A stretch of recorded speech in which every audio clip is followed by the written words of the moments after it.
So it's fair to say that as of late there's been a ton of confusing tidbits regarding the new base iPads, and to add to that, Gurman now tells us that no, there's not going to be a redesign for this iPad, and it's basically going to look identical to the iPad 9, so let's delve into it. So in case you don't know, Gurman is a very credible source, and so that's why I'm so puzzled by this, because this report completely goes against everything we've heard about. Now, many of us have been expecting the iPad 10 to get a redesign because many sources, including Gurman, have told us we're going to see this iPad switch to the USB-C ports, and obviously, in case you don't know, Apple Pencil 1 charges through the Lightning ports, and so this iPad needs to adopt the second gen Pencil if it were to get the USB-C ports, and for that to charge, the iPad needs flat sides, since a Pencil does magnetically charge on the side of the iPad. And so all of that led us to believe we would see a redesign with this iPad. Now there's actually been some confusion regarding this as well, because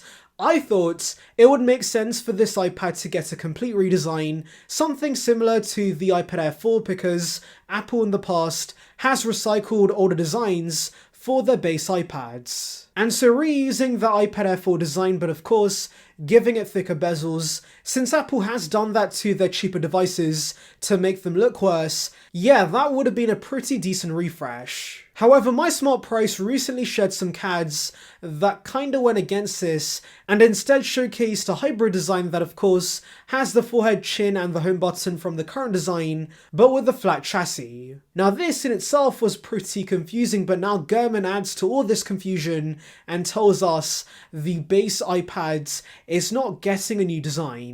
And so essentially what Gurman's proposing is that this will look identical to the iPad 9, but instead of the Lightning ports, we have a USB-C port. And this does kinda make no sense because, as I said, we need the second gen Pencil to connect on the side of the iPads, and currently with the iPad 9 it has rounded edges, so you really can't attach a pencil to the sides. And so that does beg the question, is Apple going to give us an Apple Pencil 1.5, where they have a similar design but of course with the USB-C port instead?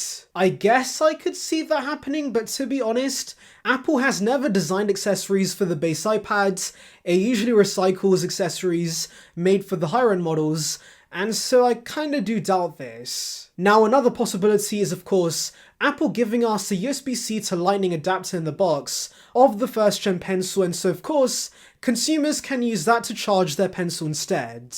And we do get a dongle in the box for the first gen Pencil, so replacing that with a new adapter for this iPad I guess could make sense. But then again, I do have my doubts of Apple doing this because it would be a pretty cumbersome experience to force consumers to use this dongle, and of course remember to have the dongle with them at all times. And so I do think consumers are going to prefer the Pencil connecting directly to the iPad, as is the case right now. So yes, what Gurman tells us is pretty puzzling, but of course Gurman is known to be pretty vague with his thoughts and tidbits, and so I would not be surprised if what Gurman's referring to by the lack of a redesign is of course the CADs MySmartPrice showed us. Since when many think of a redesign for the base iPads, they think of a design similar to the iPad Air and the Pro, so of course those CADs are quite different from that, and the front is basically the same as the current iPads, and so yeah, maybe Gurman's referring to that. However, like I said,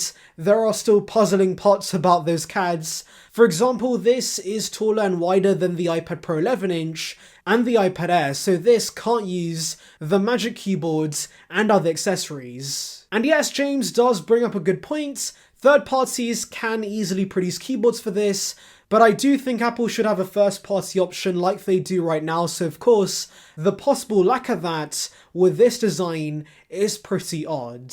Since do remember, like I said, Apple rarely designs accessories specific for the base iPads. It usually recycles accessories from the higher-end iPads, and so yeah, this is a very puzzling tidbit. Also, do remember the CADs have a pretty interesting camera design with a flash. That makes no sense.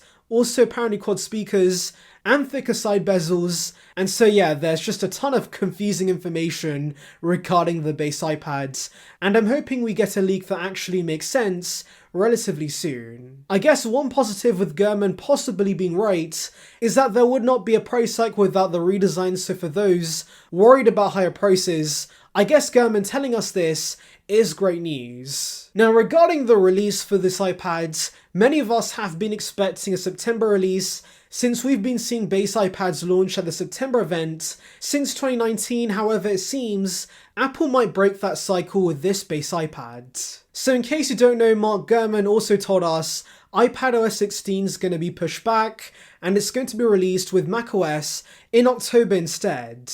Also, Gurman gave us details regarding the September event and said the main focuses are going to be the iPhone and the Apple Watch, and Apple is going to have an October event where they focus on the iPads and the Mac. And so with iPadOS 16 getting pushed back, I could see Apple releasing both the M2 iPad Pros and this new base iPad together with the public release of iPadOS. Then again, I do want to mention that Gurman told us the exact same thing last year where he said iPads were going to release in October instead, but no, that was not the case. Both the iPad mini and the iPad 9 released at the September event. And so that very well could be the case once again, especially since early September is the period many are going back to uni or school or college, and so releasing this iPad in that time frame could massively boost initial sales. Anyways, let's delve into your thoughts regarding future iPads. So Vikas says 64 gigs,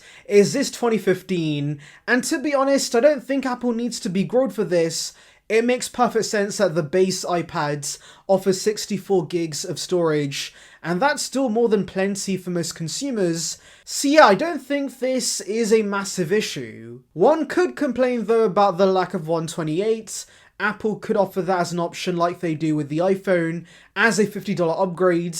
That would be great. But apart from that, 64 gigs of base storage certainly makes sense. So Poetic Wiz says, I would not mind if they gave us the iPad Pro 10.5-inch design with, of course, a panel that's laminated. And yes, I would be completely fine with this. I have no issues with the older design. Really, the only thing Apple should fix is the lack of a panel that's laminated with these iPads. And so if they do fix that, I would be pretty happy. Anyways, that's about it guys, but of course, tell me your thoughts in the comments. Anyways, thank you for watching guys, make sure to like and subscribe for the latest Apple news and rumours. Check out above on details regarding the M2 iPad Pro, and on that note, see ya peeps.